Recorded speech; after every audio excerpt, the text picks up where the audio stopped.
റോമർ 6:4.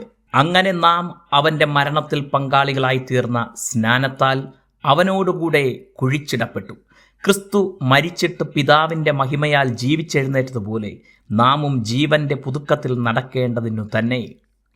യേശുക്രിസ്തു നൽകിയ അതിപ്രാധാന്യമുള്ള കൽപ്പനകളിൽ ഒന്നാണ് തന്നിൽ വിശ്വസിക്കുന്നവർ സ്നാനം ഏൽക്കണം എന്നത്. രക്ഷയ്ക്ക് വിശ്വാസം മാത്രമാണ് ആധാരം. എന്നിരുന്നാലും വിശ്വസിച്ച് രക്ഷ പ്രാപിച്ചവർ യേശുവിനെ അനുഗമിക്കുന്നവർ ആകുന്നതിനാൽ അവിടുത്തെ ഹിതം അനുസരിക്കാൻ കടപ്പെട്ടിരിക്കുന്നു. യേശുവിൻ്റെ ഉപദേശങ്ങളും കൽപ്പനകളും അനുസരിക്കുക എന്നത് രക്ഷയിൽ നിലനിന്നു വളരാൻ അനിവാര്യമാണ്.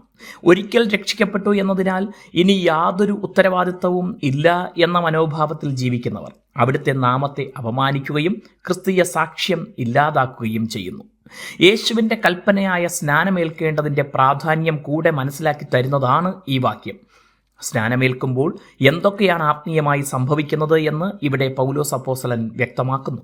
യേശുക്രിസ്തുവിൻ്റെ മരണം, അടക്കം, പുനരുത്ഥാനം എന്നിവയോട് ഒന്നായി ചേരുകയാണ് സ്നാനത്തിൽ. ക്രിസ്തു മരിച്ചതുപോലെ നാം പാപസംബന്ധമായി മരിക്കുന്നു.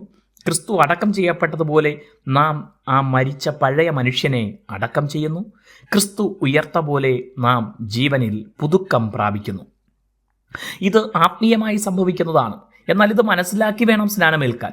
അങ്ങനെ സ്നാനമേറ്റ് കഴിയുമ്പോൾ ക്രിസ്തുവിൻ്റെ ജീവനിൽ ജീവൻ പ്രാപിച്ചു എന്ന് മനസ്സിലാക്കിയതിനാൽ ആ പുതിയ ജീവിതം നയിക്കണം. ദൈവം നമ്മെക്കുറിച്ച് എന്താണോ ഉദ്ദേശിക്കുന്നത് അതനുസരിച്ച് ആത്മീയ ജീവിതം നയിക്കണം. വാക്കുകളും പ്രവൃത്തികളും അതിനൊത്തവണ്ണം ആയിരിക്കണം. ഒരു പോലീസുകാരൻ എങ്ങനെ പെരുമാറണമെന്ന് അദ്ദേഹത്തിൻ്റെ പരിശീലന വേളയിൽ പഠിപ്പിച്ചു കൊടുത്തിട്ടുണ്ട്. അതനുസരിക്കാമെന്ന് ഉറപ്പ് നൽകിയാണ് ജോലിയിൽ പ്രവേശിക്കുന്നത്. എന്നാൽ ജോലി ലഭിച്ചു കഴിയുമ്പോൾ അയാൾ അതിനെതിരായി പ്രവർത്തിച്ചാൽ അതിന് ശിക്ഷ ലഭിക്കും. ദൈവത്തിൻ്റെ ജീവൻ പ്രാപിച്ച നാം അതിനൊത്ത് ജീവിക്കുക. God bless you.